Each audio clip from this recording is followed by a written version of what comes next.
నేను మీ Jukuri Mahesh, high court advocate. ఇటీవల కాలంలో ఆస్తి హక్కులకు సంబంధించి మహిళలు పురుషులతో సమాన వాటా వస్తుంది అనేటటువంటి కేసులు అనేకం కోర్టులలో ఫైల్ అవుతున్నాయి. కాబట్టి ఏ ఏ సందర్భాల్లో మహిళలకు ఆ తల్లిదండ్రుల యొక్క ఆస్తిలో సమాన వాటా రాదు అనే విషయాన్ని మనం ఇప్పుడు తెలుసుకుందాం.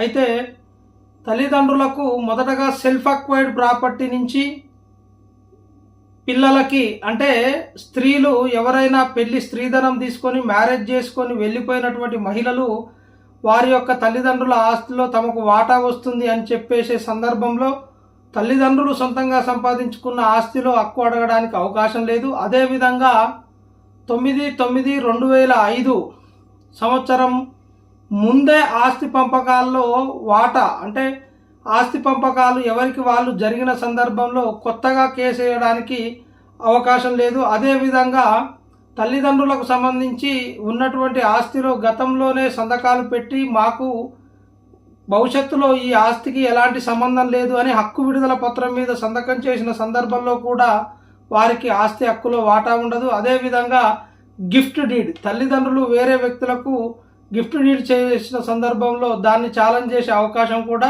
వారికి ఉండదు. అదేవిధంగా వీలునామా, తల్లిదండ్రులు లీగల్గా చెల్లుబాటు అయ్యే లేదా రిజిస్టర్డ్ వీలునామాని రాసి వారి తదనంతరం ఫలానా వ్యక్తులకు మా ఆస్తి వెళ్ళాలని లేదా కొడుకులకు మాత్రమే ఆస్తి వెళ్ళాలని చెప్పేసి వీలునామాలో ప్రస్తావిస్తే ఆ యొక్క వీలునామాని కూడా ఛాలెంజ్ చేయడానికి అవకాశం ఉండదు. అదేవిధంగా ట్రస్ట్ డీడ్స్ అంటాము.